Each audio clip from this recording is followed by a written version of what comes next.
देख रहे हैं योर मनी, आपका ये हमारा स्पेशल शो आप लोगों के लिए, ताकि आप अपनी पर्सनल फाइनेंस रिलेटेड तमाम क्वेश्चन हमसे पूछ सकें, हमारे एक्सपर्ट की एडवाइस ले सकें।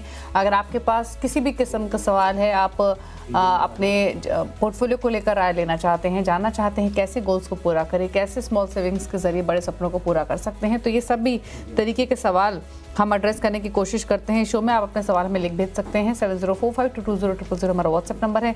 ईमेल है yourmoney@nw18.com। इसके अलावा फेसबुक ट्विटर पर जाइए, #AskAwaz yourmoney लिखकर अपने सवाल हमें लिख भेजिए। तो ये है तरीका इस शो में पार्टिसिपेट करने का। आज आपकी सभी क्वेरीज को आंसर करने के लिए क्रेडेंस फैमिली ऑफिस के एमडी कीर्तन शाह हमारे साथ बने हुए हैं। कीर्तन नमस्कार, स्वागत है आपका। और क्वेरीज लें उससे पहले बात करेंगे कि कैश फ्लो कैसे मैनेज करना चाहिए, या फिर कैश फ्लो किस तरीके से स्पॉइल भी हो जाते हैं।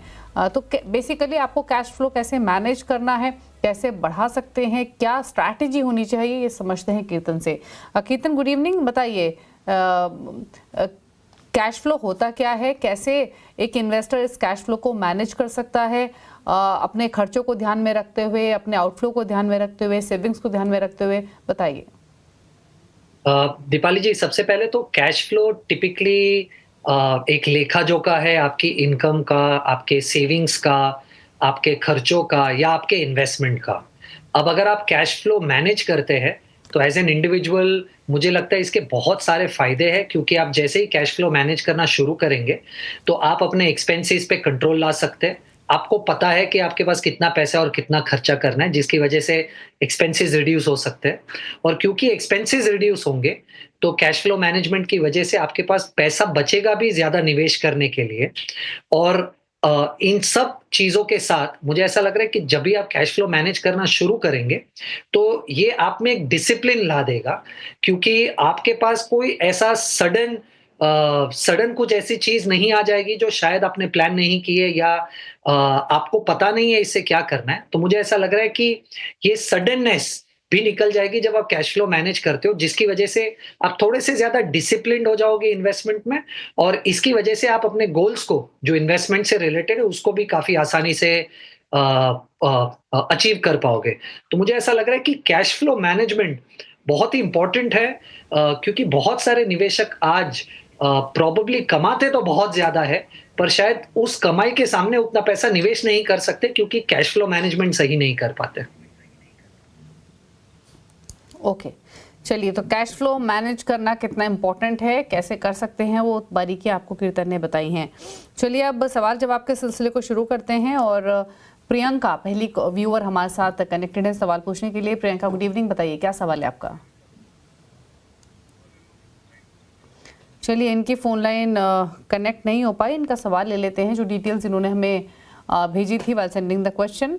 20 लाख का लमसम इन्वेस्टमेंट इनको करना है, हायर एजुकेशन के लिए निवेश कर रही हैं, और 6 साल में इनका 1 करोड़ का टारगेट है। एक मुश्त निवेश के साथ कितनी SIP इनको करनी पड़ेगी अपने गोल को हासिल करने के लिए, जानना चाहते हैं। तो बेसिकली इनको पोर्टफोलियो क्रिएट करना है, बताइए क्या suggestion. I think Priyanka ji, अगर मैं 12% का रिटर्न एक्सपेक्टेशन लूँ, और आज जो आप 20 लाख रुपए निवेश करना चाहते हैं, इसके ऊपर अगर 12% अगले 6 साल तक हम पकड़े, तो आपको 1 करोड़ रुपया पहुंचने के लिए 60,000 रुपए की SIP एक्स्ट्रा करनी पड़ेगी। तो आपको 20 लाख रुपए तो निवेश करने पड़ेंगे, पर आपको 60,000 रुपया हर महीना एडिशनल डालना पड़ेगा, तब जाकर आपका 20 लाख रुपया रफली 1 करोड़ पहुंच जाएगा आज से 6 साल में, जिससे आपको जो शायद गोल की रिक्वायरमेंट है वो फुलफिल हो सकती है। अब क्योंकि आपके पास 6 साल का समय है, मैं थोड़ा सा आपको स्मॉल कैप सजेस्ट नहीं करूंगा करने के लिए, क्योंकि मेरे हिसाब से आपको स्मॉल कैप में तकरीबन 8-9 साल की इन्वेस्टमेंट होराइजन चाहिए। तो आप अपना पैसा, मुझे ऐसा लग रहा है कि लार्ज कैप के लिए फ्लेक्सी कैप में, और लार्ज एंड मिड और मिड कैप, ये 3 कैटेगरी में अगर समान तरीके से निवेश कर दे तो प्रोबेबली आपके पास जितना टाइम फ्रेम है उसके हिसाब से आपको जिस लक्ष्य को अचीव करना है वो दोनों पॉसिबल है। ओके, तो 60,000 की SIP करनी पड़ेगी आपको 1 करोड़ का लक्ष्य हासिल करने के लिए। और जैसे आपको बताया है कीर्तन ने, आप flexi cap, large and mid cap funds को ऑप्ट कर सकती हैं। अच्छा, एक चीज़ और बताइए कीर्तन, एक तो आपने कैटेगरीज तो बताई, अगर आप स्पेसिफिक नेम्स बताकर हेल्प कर सके इनकी, कंसीडरिंग हो सकता है ये एक बिगनर हो तो स्पेसिफिक नेम्स को लेकर थोड़ा सा कंफ्यूजन हो इनको, तो एसआईपी किन में करें और लमसम भी इन्हीं फंड्स में करना है अगर, तो कितना कितना करें? एब्सोल्युटली, मुझे ऐसा लग रहा है कि आपको अलग-अलग फंड्स चुनने की ज़रूरत नहीं है। आप एक पीपीएफएस का फ्लेक्सी कैप फंड ले लीजिए। आप कोटक का इंडिया इक्विटी अपॉर्च्युनिटी फंड ले लीजिए जो लार्ज एंड मिड है, और आप क्वांट का मिड कैप ले लीजिए। ये 3 फंड्स में अगर आप समान तरीके से पैसे को निवेश कर ले, आप एक आईसीआईसीआई वैल्यू डिस्कवरी भी ऐड कर सकते हैं। तो इन 4 में अगर आप पैसा समान तरीके से इन्वेस्ट कर ले, इन्हीं फंड्स में एसआईपी कीजिए और इन्हीं फंड्स में लमसम कीजिए। आप शायद एक साथ पूरा 20 लाख रुपया ना डालकर पहले इनके लिक्विड फंड्स में अगर पैसा निवेश करें और अगले 3-6 महीने में एसटीपी कर इन 4 इक्विटी फंड्स में पैसा निवेश करें, तो थोड़ा सा बेटर तरीका होगा निवेश करने का, लमसम एक साथ 20 लाख रुपए डालने से। ठीक है, चलिए, तो ये सजेशन दिया गया है आपके लिए, आपको नेम्स भी सजेस्ट किए गए हैं। अगले व्यूअर से बात करते हैं। दिनेश कुमार शिमला से हमारे साथ कनेक्टेड हैं। नमस्कार सर, बताइए क्या सवाल है आपका? नमस्कार मैम, मैंने अपना पोर्टफोलियो मैम भेजा है। मेरी मंथली 12,000 की सिप चल रही है मैम, और अभी मेरा करंट वैल्यू 15.5 लाख के करीब अभी करंट वैल्यू है। तो नेक्स्ट 15 ईयर के लिए मैम मेरा 2 करोड़ का टारगेट था। तो ये फंड्स मैम एक बार आप सर से देखेंगे कि ये ओवर डाइवर्सिफाई तो नहीं है फंड्स मेरे यहाँ? जी। अच्छा, आपके पोर्टफोलियो की भी एग्जिस्टिंग वैल्यू कितनी है? 15.5 लाख है मैम। ओके, 15.5 लाख आपके पोर्टफोलियो की वैल्यू है, 12,000 के एसआईपी, और आपने गोल जैसे मेंशन किया 2 करोड़ का है इन 15 years? 15 year ma'am, next 15 year. अभी मैं 2016 से मैम इन्वेस्ट कर रहा था, मैंने 2000 से शुरू करा था, और अभी थोड़ा थोड़ा मैं हर साल इसको बढ़ाता रहता हूँ। ओके, तो इन्वेस्को इंडिया फ्लेक्सी कैप है इनके पास, मेरे asset focus fund, Invesco India mid cap, Axis growth, यहाँ पे 2,000 ईच डाल रहे हैं इन सभी फंड्स में। और इसके अलावा इनके पास Mahindra Manulife small cap 1500 per month, 1000 per month है आईसीआईसीआई प्रू वैल्यू डिस्कवरी, और आदित्य बिरला सन लाइफ म्यूचुअल फंड में। तो बताइए केतन, क्या सजेशन रहेगा इनके फंड्स को लेकर, और क्या सलाह रहेगी इनके गोल पर?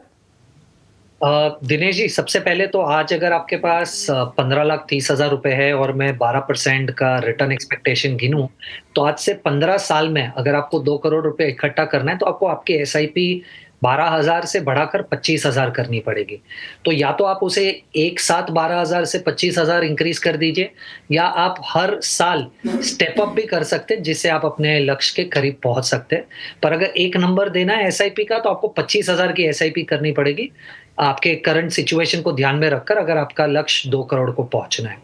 अब आपके फंड्स में से कुछ फंड्स मुझे अच्छे लगते हैं, कुछ मुझे अच्छे नहीं लगते, तो सजेशन ये होगी कि आप होल्ड कीजिए आईसीआईसीआई वैल्यू डिस्कवरी फंड को, मिराई के फोकस फंड को, और इन्वेस्को के मिड कैप फंड को, और प्रोबेबली एक निपॉन का स्मॉल कैप फंड ऐड कर लीजिए, जिससे आपको large cap, mid cap, small cap में समान स्प्रेड या डाइवर्सिफिकेशन मिल जाएगा। एएमसीज भी अलग अलग हो जाएंगी और इनकी स्टाइल्स भी एक दूसरे से काफी अलग है, तो एक अच्छा डाइवर्सिफाइड पोर्टफोलियो बन जाएगा।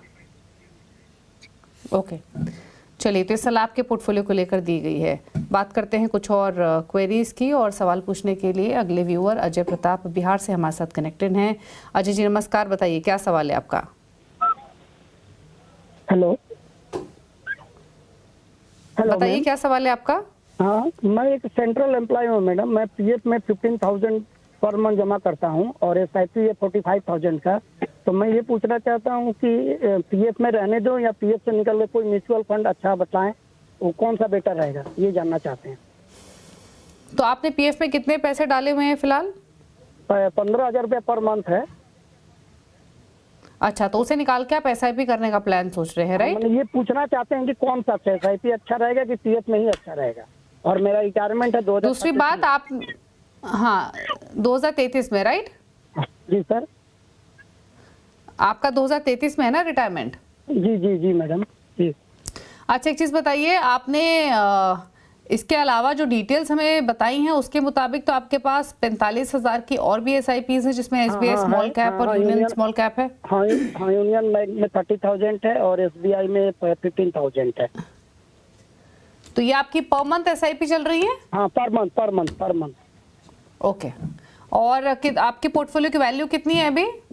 अभी लगभग 30 लाख होगा, 30 लाख। ओके, 22 लाख है, ठीक है। 22 लाख यूनियन बैंक है और 9 लाख इधर है। ठीक है। 22 लाख तो ठीक है, समझ गई मैं आपका सवाल। अब से 9 साल बाद रिटायरमेंट है, तो 9 साल का आपका गोल है ये इन्वेस्टमेंट का।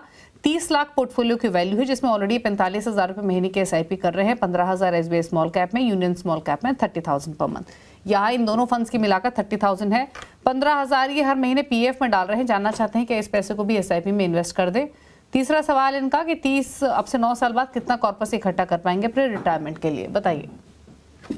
अजय जी, सबसे पहले तो अगर आपके पास 9 साल का समय है रिटायरमेंट को, तो फॉर ऑल प्रैक्टिकल पर्पसेस आपको SIP डेफिनेटली बहुत ज़्यादा या बेहतर एक्सपीरियंस दे सकता है in terms of return versus आपका PF। पर देखिए, पूरा पैसा एक ही एसेट क्लास में डाल देना भी एसेट एलोकेशन थियरी के अगेंस्ट है। अभी क्योंकि मुझे नहीं पता कि आपके पास कितना पैसा फिक्स्ड इनकम में है, कितना इक्विटी में है, कितना सोने में है, थोड़ा सा ये बहुत स्पेसिफिक आंसर कर पाना मेरे हिसाब से पर्सनल आपके लेवल पे थोड़ा सा मुश्किल है। पर फिर भी इसको 2 तरीकों से आंसर करना चाहूँगा। पहला, डेफिनेटली अगर आप PF में ना डालकर इसे अगर SIPs करेंगे तो उसमें रिटर्न आपको बहुत बेहतर मिल सकता है। पर ये चीज़ का ध्यान रखिए कि आपने सब पैसा इक्विटी में नहीं डाल दिया और आपके पास कुछ पैसा फिक्स्ड इनकम में भी पड़ा हुआ है आपके एसेट एलोकेशन को मैनेज करने के लिए।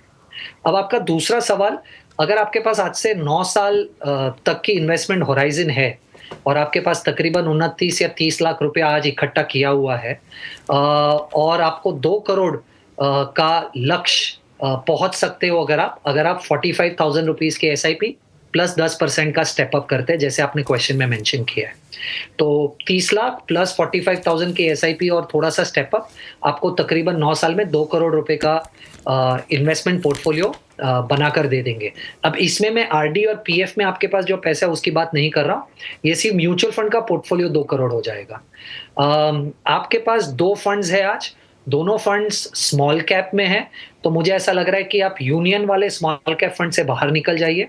आप SBI का स्मॉल कैप जो है उसे कंटिन्यू कीजिए और ICICI वैल्यू डिस्कवरी और कोटक इंडिया अपॉर्चुनिटीज, ये दूसरे 2 फंड्स ऐड कर लीजिए।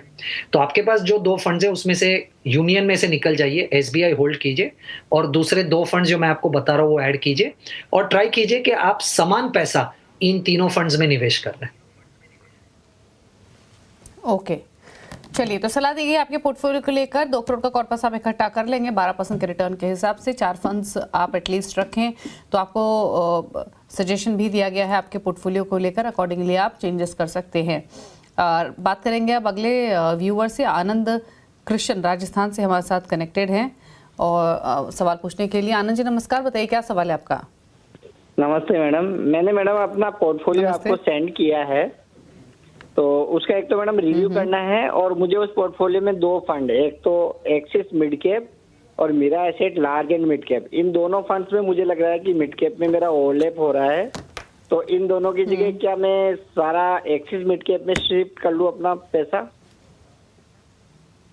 ओके, और पूछ लेते हैं। दूसरा सवाल मेरा 15,000 जी मैडम, बोलिए। दूसरा सवाल मेरा मैडम ये है कि मुझे एक डेट फंड भी सजेस्ट करिए, ताकि जब मार्केट वोलेटाइल हो तो मैं अपना इक्विटी टू डेट और debt to equity asset allocate कर पाऊँ। ओके, तो 15,000 की एग्जिस्टिंग SIP। अच्छा, आपने ये SIP कब शुरू करी, कुछ इकट्ठा हुई है रकम पोर्टफोलियो में? जी 8 लाख रुपए इकट्ठे हुए हैं मैम। ये मेरा 8 लाख इकट्ठे पहले 2018 से स्टार्ट है मैम। 1 करोड़ का आपने टारगेट रखा है 12 साल के लिए, राइट? जी जी। ओके, तो मेरे asset large mid cap 5,000, Parag Parikh flexi cap 5,000, SBI small cap 2,500, LIC mutual fund Nifty 50 index fund 1,500 और 1,000 है इनके एक्सेस मिड कैप में। इन्होंने अपना क्वेश्चन खुद ही मेंशन किया। 2-3 सवाल हैं इनके कीर्तन। पहला तो ये कि मिड कैप में जो 2 फंड्स हैं एक ही फंड रखें क्या, प्लस 8 लाख के पोर्टफोलियो की वैल्यू है, तो 1 करोड़ का टारगेट कितना लाइकली है 12 साल में, और कोई डेट फंड जो आप सजेस्ट करना चाहें। आनंद जी, सबसे पहले तो कॉन्ग्रेचुलेशंस, आपके फंड की सिलेक्शन बहुत शानदार है बहुत सारे चेंजेस मैं खुद भी रेकमेंड नहीं करना चाहूँगा, क्योंकि आपने जिस तरीके से इसे डाइवर्सिफ़ाई कर रखा है, मुझे ऐसा लग रहा है बहुत बेहतरीन काम किया आपने खुद के एंड पे। अब आपका जो मिराई और एक्सिस को लेकर क्वेश्चन है, मैं सजेस्ट करूँगा आप दोनों फंड्स को कंटिन्यू कीजिए, क्योंकि मिराई वाला फंड लार्ज एंड मिड है, उसमें 35 से 40% मिड कैप है, और एक्सिस का भी जो मिड कैप है, उसमें भी 65% के ऊपर का जो 35% है, वो ज़रूरी नहीं है मिड कैप में हो। तो मुझे ऐसा लग रहा है मिराई और एक्सिस दोनों फंड्स को कंटिन्यू कीजिए। आपके फंड्स पे अगर कोई सजेशन देना है, तो मैं आपको एक ही सजेशन दूँगा कि आप LIC का जो इंडेक्स फंड है, उसमें से स्विच होकर निपॉन के इंडेक्स फंड में आ जाइए। वो थोड़ा-सा बेहतर है in terms of tracking error, तो आपको LIC के सामने रिस्क रिटर्न पे अच्छा एक्सपीरियंस मिलेगा, पर बाकी आपका पोर्टफोलियो बड़ा अच्छा है और कोई सजेशन नहीं है पोर्टफोलियो को चेंज करने के लिए। और आपने एक डेट फंड पे सलाह मांगी थी। मुझे नहीं पता आपको डेट फंड से क्या करना है, पर आपका जो लक्ष्य है उसमें शायद डेट फंड की ज़रूरत नहीं है। पर अगर आपको फिर भी डेट में निवेश करना है, तो एक फंड सजेस्ट करूँगा आपको, निपॉन इंडिया निवेश लक्ष्य। ये फंड में आप निवेश कर सकते हैं। अगर आपके पास 18 से 20 महीने का इन्वेस्टमेंट होराइजन है, तो ये फंड फिक्स डिपॉजिट्स से भी बहुत बेहतर आपको रिटर्न एक्सपीरियंस दे सकता है, और इसे आप यूज भी कर सकते हो स्विच करने के लिए। ओके, चलिए, तो ये रहा सजेशन आपके पोर्टफोलियो को लेकर, और फंड्स में बहुत ज़्यादा चेंजेस आपको सजेस्ट नहीं किए गए हैं। फंड्स अच्छे हैं, आपको गोल हासिल करने के लिए थोड़ा सा एलोकेशन बढ़ाना पड़ेगा, यही सलाह है आपके लिए। रुक रहे हैं ब्रेक के लिए, ब्रेक के बाद कुछ और क्वेश्चंस को लेंगे, जल्द वापस आते हैं।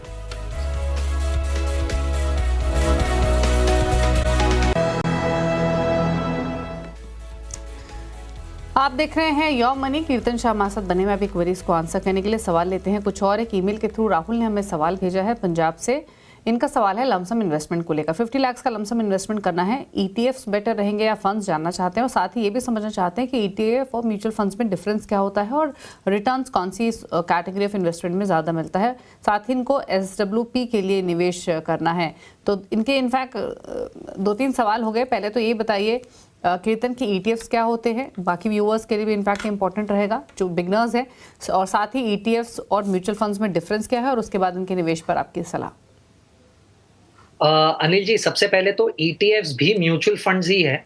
सिर्फ डिफरेंस ये है कि ETFs स्टॉक की तरह एक्सचेंज पे ट्रेड करते हैं, यानी आपको जब अगर खरीदना बेचना है, तो आप उस म्यूचुअल फंड को लाइव मार्केट्स में खरीद सकते हैं। एक एग्जांपल मान लीजिए, मार्केट 9:15 से लेकर 3:30 तक चलता है। आप एक ETF को 2:30 बजे के प्राइस पे भी खरीद सकते हैं, पर आप जब एक नॉर्मल म्यूचुअल फंड में निवेश करेंगे, तो नॉर्मल म्यूचुअल फंड में आपको जो NAV मिलेगी वो क्लोजिंग प्राइस की होगी 3:30 की। तो ETFs आपको हेल्प करते हैं with in the day volatility में बाई सेल करने के लिए, और नॉर्मल वाले म्यूचुअल फंड्स आपको डे एंड की NAV देते हैं, पर दोनों म्यूचुअल फंड्स ही है। आई होप आपको ये थोड़ा सा समझ गया होगा। सेकंड, आपने SWP के बारे में सजेशन मांगा है। देखिए, SWP में 2-3 चीजें बहुत इंपॉर्टेंट है जो मैं आपको बताना चाहूंगा। सबसे पहले तो अगर आपको पैसा SWP में विड्रॉ करना है, तो आपको ये जानना जरूरी है कि आप वो पैसा इक्विटी में ना डालिए, क्योंकि इक्विटी बहुत वॉलेटाइल होता है, और जरूरी नहीं है कि आप विड्रॉ करेंगे तो आपका कैपिटल विड्रॉवल स्टार्ट होने के पहले जो था वो विड्रॉवल स्टार्ट होने के बाद भी हो। तो जनरली अगर आप बहुत ही कंजर्वेटिव इन्वेस्टर है, तो डेट फंड्स में पैसा डालिए और वहां से SWP कीजिए। अगर आप थोड़े से मॉडरेट से लेकर अग्रेसिव है, तो आप उसे हाइब्रिड में डालिए और वहां से SWP कीजिए। सेकंड, पैसा निवेश करने के तुरंत बाद SWP मत कीजिए। आप पैसा निवेश कीजिए, उसे 12-18 महीने तक ग्रो होने दे, थोड़ा सा कुशन बिल्ड होने दे, उसके बाद आप SWP करें। अगर आप मेरी सलाह मानेंगे तो मैं ये कहूंगा, आपके पास जो 50 लाख है उसे 2 हिस्सों में डिवाइड कर दीजिए। 25 लाख रुपए ICICI बैलेंस एडवांटेज फंड और 25 lakh Edelweiss balance advantage fund, इन दोनों में निवेश कर दीजिए। आप अच्छी तरीके से आपके SWP को विड्रॉ कर पाएंगे, पर चालू विड्रॉवल 12 से 18 महीने बाद कीजिएगा। ओके, तो 2 फंड्स आपको बताए गए हैं, ICICI Pru balance advantage, Edelweiss balance advantage. दोनों में आपको 25-25 लाख रुपए डालने हैं, और जो आपको सिस्टमैटिक विड्रॉल प्लान के थ्रू निकासी करनी है वो अब से 12-18 महीने बाद कीजिए, वंस आप ये पैसे को म्यूचुअल फंड्स में डाल दें। बात करते हैं अब अगले व्यूअर से। महंतेश हिरेमत बेंगलुरु से हमारे साथ कनेक्टेड है। महंतेश जी, गुड इवनिंग, बताइए क्या सवाल है आपका? मैडम नमस्ते मैडम, हमारा सवाल है निफ्टी मिड कैप 150 इंडेक्स पर 1500 का है और कोटक इमर्जिंग इक्विटी 10,000 लमसम है और एसबीआई स्मॉल कैप पर 1000 मंथली एसआईपी है और आईसीआईसीआई प्रो ब्लू चिप पर 1000 एसआईपी है मैडम। पोर्टफोलियो रिव्यू करना मैडम। ओके, तो पोर्टफोलियो इनको रिव्यू करना है। मैं क्विकली मेंशन कर देती हूँ। पहले तो लमसम जहाँ डाले हैं इन्होंने वो है 10,000 कोटक इमर्जिंग इक्विटी में, 3500 रुपये की कीर्तन इनकी एसआईपी चल रही है। आईसीआईसीआई प्रो ब्लू चिप में 1000, 1500 डाल रहे हैं SBI Nifty mid cap 150 index fund में और एसबीआई स्मॉल कैप में भी 1000 रुपये महीना। पोर्टफोलियो की वैल्यू 31,000 के आसपास की है। 37 साल इनकी उम्र है, रिटायरमेंट का गोल लेके चल रहे हैं, तो समय है इनके पास इन्वेस्टमेंट के लिए। इसके अलावा ट्रेडिशनल सोर्स ऑफ इन्वेस्टमेंट भी है। एनपीएस में मंथली 1100 रुपये का निवेश है, जहाँ पर इनकी कॉर्पस 8.5 लाख का हो चुका है। बताइए क्या सजेशन इनके पोर्टफोलियो पर? मंतेश जी, अगेन मुझे ऐसा लग रहा है आपका पोर्टफोलियो काफ़ी अच्छा डाइवर्सिफाइड है, आपके पास लार्ज मिड दोनों में अच्छा निवेश है। एक सलाह ये होगी कि आप अपने एसबीआई स्मॉल कैप फंड को, जो बिल्कुल बुरा नहीं है एज अ फंड, पर आपके पास ऑलरेडी एक स्मॉल एसबीआई एएमसी से दूसरा एक फंड है, तो आप एसबीआई का जो स्मॉल कैप फंड है उसे रिप्लेस कर दीजिए निपॉन के स्मॉल कैप फंड से। तो इससे होगा ये कि आपके पास एएमसी लेवल डाइवर्सिफिकेशन भी हो जाएगा और आपने पहले से ही अच्छे से मार्केट कैप लेवल डाइवर्सिफिकेशन किया हुआ है। तो सिर्फ ये एक चेंज सजेस्ट करना चाहूँगा। आपके निवेश को लेकर आप जो 13,500 रुपये की आज एसआईपी कर रहे हैं और आपके पास जो 31,000 रुपये आज इकट्ठा हो गया है, अगर मैं 12% का रिटर्न एक्सपेक्टेशन गिनूँ और ये अज्यूम करूँ कि आप 60 साल तक काम करेंगे, जिसके लिए आपके पास और 23 साल का समय है, तो आपके पास तकरीबन 2 करोड़ रुपए की राशि जमा हो जाएगी इस निवेश को लेकर। अच्छा, एक चीज़ और, अगर इन फ्यूचर ये और डिप्लॉय करना चाहें या स्टेप अप करना चाहें, एसआईपी अमाउंट बढ़ाना चाहें, तो इन्हीं फंड्स में पैसे को बढ़ाएं या कुछ और कैटेगरी ऐड कर सकते हैं ये? नहीं, मुझे ऐसा लग रहा है इनको और कुछ ऐड करने की ज़रूरत नहीं है, क्योंकि आप अगर देखें लार्ज मिड स्मॉल तीनों कैटेगरीज में अच्छा बाइफर्केशन है। आपको नया पैसा अगर निवेश करना है आगे जाकर, इन्हीं फंड्स में ऐड करने की कोशिश कीजिए। एक सलाह जो मैं कॉमनली देता हूँ, किसी भी एक मार्केट कैप को लेकर ज़्यादा अग्रेसिव ना हो जाए। बहुत ज़्यादा पैसा लार्ज कैप में या बहुत ज़्यादा पैसा मिड कैप में या स्मॉल कैप में ना डालें। अगर आप लार्ज मिड स्मॉल तीनों में समान तरीके से निवेश करें तो 20-25 साल की हिस्ट्री ये बताती है कि आपका रिस्क लार्ज कैप जितना होगा और रिटर्न मिड कैप जितना होगा। जिस तरीके की एक्सपेक्टेशन हर निवेशक की होती है कि मेरा रिस्क कम हो और रिटर्न ज़्यादा हो, वो आपको डेफिनेटली मिल सकता है लार्ज मिड स्मॉल में, अगर आप समान तरीके से निवेश करें। तो नया फंड ऐड करने की ज़रूरत नहीं मेरे हिसाब से। ओके, चलिए, तो ये रही सलाह आपके पोर्टफोलियो को लेकर। एग्जिस्टिंग पोर्टफोलियो के साथ बने रहें, आपके फंड चॉइसेस बेहतर हैं। एग्जिस्टिंग एसआईपी से 2 करोड़ का कॉर्पस आप इकट्ठा कर लेंगे, बट इन्फ्लेशन को भी ध्यान में रखें और कोशिश करके एटलीस्ट हर साल स्टेप अप करें, जो कि सब व्यूअर्स को हम सलाह देते हैं। चलिए, सवाल तो इतने लेंगे कीर्तन, अब पूछ लेते हैं आपके टॉप 4 फंड्स। बताइए आपने कौन से फंड्स आइडेंटिफाई किए हैं? दीपाली जी, मुझे आईसीआईसीआई वैल्यू डिस्कवरी जो लार्ज कैप स्पेस से है, मोतीलाल ओसवाल मिड कैप जो मिड कैप स्पेस से है, निपॉन स्मॉल कैप जो स्मॉल कैप से है, और पराग पारेख फ्लेक्सी कैप जिसमें थोड़ा सा ग्लोबल डाइवर्सिफिकेशन है। ये 4 फंड्स अच्छे लगते हैं। तो कोई भी निवेशक अगर शुरू करना चाहते हैं और 8 से 10 साल का इन्वेस्टमेंट होराइजन है, तो इन 4 फंड्स को डेफिनेटली कंसिडर कर सकता है। ओके, चलिए, शुक्रिया कीर्तन आपका शो में आने के लिए और सभी क्वेरीज को आंसर करने के लिए। इसी के साथ यौमिन में तो इतना ही। ब्रेक के उस पार भी खबरें जानिए CNBC आवाज़ पर। नमस्कार।